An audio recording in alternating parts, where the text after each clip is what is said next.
Good morning friends. Next lecture છે વાજીકરણ વિશે આપણે અભ્યાસ કરી રહ્યા હતા, ત્રીજો લેક્ચર. એની અંદર વાજીકરણના આચાર અને વિચાર એની વિશે વાત કરવી છે કે વાજીકરણ જે સમય લેતા હોય એ ટાઈમે આપણે શું કન્ઝ્યુમ કરવું જોઈએ. A person gets vigour and he is become fit for sexual intercourse if he is having following આચાર વિચાર. ઓકે, તો નિત્ય ઘૃત અને ક્ષીરનું સેવન કરવું જોઈએ. તો અહીંયા એ સેન્સમાં આપેલું છે વાજીકરણ આચાર વિચાર કે ધારો કે તમારે વાજીકરણ લેવું નથી, અથવા તો એવા કયા આચાર વિચાર છે, એવા કયા લોકો છે કે જેમને જે વાજીકરણ છે જે પ્રોપર છે to sufficient to get involve in to the intercourse. તો કે જે નિત્ય ઘૃત અને ક્ષીરનું શું કરે છે, સેવન કરે છે, જે નિર્ભીક છે, કે જે ડરતા નથી, જે નિર્વ્યાધિ છે કે જેને કોઈ વ્યાધિ નથી, જે યુવા છે અને જે સંકલ્પ પ્રમાણે છે કે વિલિંગ ટુ હેવ સેક્સ, કે જેમનો પ્રોપર જે છે પાવર છે, લિબિડો છે. તો એ જે છે વાજીકરણના આચાર વિચાર કહેવાય કે આ લોકો જે છે fit for the two get involve in to the intercourse. Okay, તો એ વસ્તુ અહીંયા આપેલી છે. પછી પથ્ય અપથ્યની અંદર બધું જે વસ્તુ છે કે જે કફવર્ધક હોય એ બધા શું આવે, વાજીકરણમાં પથ્ય આવે. ઓકે, જોઈ લો તમે. અમુક એવી વસ્તુ હશે કે જે કફવર્ધક નહીં હોય, પરંતુ એ વાતને તો ઘટાડતી જશે. પાછી વાતને ઘટાડનારી અને કફને વધારનારી અથવા સમતલ રાખનારી વસ્તુઓ જે બધી શેમાં આવે, પથ્યમાં આવે.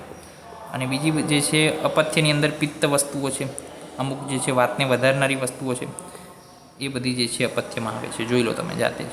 ઓકે, કારણ કે કોન્સેપ્ટ તમારી રીતે સમજો તમે. બીજી વાત કરીએ, સ્ત્રી સર્વપ્રધાન વાજીકરણ. તો beautiful and youthful woman is the best વાજીકરણ. ઓકે, આ લાઈનને સમજો. પછી વૃષ્યતમા સ્ત્રી, તો કે વુમન કઈ સુટેબલ છે ફોર ધ સેક્સ્યુઅલ ઇન્ટરકોર્સ.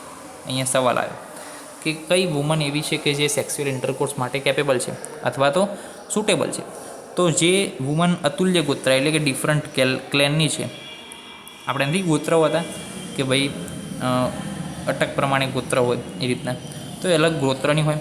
પછી વૃષ્ય હોય, પ્રહષ્ટ એટલે કે એક્સાઇટેડ હોય, નિરુદ્રવ એટલે કે કોઈ પણ ડિઝીઝ ના હોય ને ડિઝીઝનું કોમ્પ્લિકેશન પણ એમની અંદર ઉત્પન્ન ના હોય, શુદ્ધ સ્નાતા એટલે કે ટેકિંગ બાથ લીધેલો હોય ને.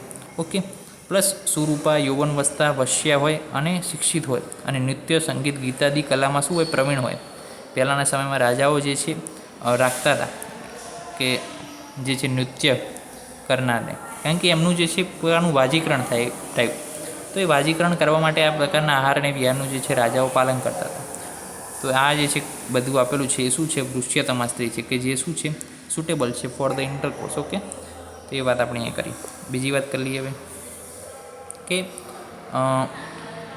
વાજીકરણ દ્રવ્ય વિશે વાત કરી છે. ઓકે, તો એની અંદર આહારની અંદર દૂધ, ઘી, માંસરસ, ષષ્ટિશાલી, ગોધુમ, સક્તુ, માંસ એટલે કે અડદ, લસણ, પલાંડુ, કુષ્માંડ, હરિદ્રા, દાળી, મુદવિકા એટલે કે દ્રાક્ષ, અખરોટ, ખજૂર, બદામ, આ જે છે શું છે, આહાર છે. વિહારની વાત કરીએ તો વાજીકરણ મિત્રમંડળી, વાજીકરણ આચાર વિહાર, સ્ત્રી સ્પર્શ, મનોકુલ વિહાર, મનો અનુકૂળ ગીત વાદ્ય યંત્ર હોય, અભ્યંગ, સ્નાન અને સ્વચ્છ સુગંધિત વસ્ત્રનું ધારણ કરીએ તો એ બધા વાજીકરણના શું છે, વિહાર છે. જ્યારે ત્રીજા નંબરમાં જે આપ્યું છે વાજીકરણની ઔષધિઓ છે, કઈ કઈ છે, તો કે કપિકચ્છુ છે, અશ્વગંધા, સતાવરી, મૂસલી, કોકિલા, ગોક્ષુરપૂર્ણ. તો આની અંદરથી કોઈ પણ 5, આની અંદર કોઈ પણ 5 અને અંદર કોઈ પણ 5 એ તમારે યાદ રાખવાના છે for the exam based. Okay, exam માટે. બાકી તમે બધું કરી શકો છો. આગળ જે છે અહીંથી વાજીકરણ યોગ ચાલુ થાય છે કે જેનો કોઈ હાલ એટલો ડીપલી જવાની જરૂર નથી. ખાલી નામ યાદ રાખવાના છે કે ભ્રૂણી ગુટિકા, વાજીકરણ પિંડરસ, પછી વાજીકરણ ઘૃત, વૃષ્ય પીપલી યોગ, વૃષ્ય પાયસ યોગ, વૃષ્ય મધુક યોગ, વૃષ્ય રસ.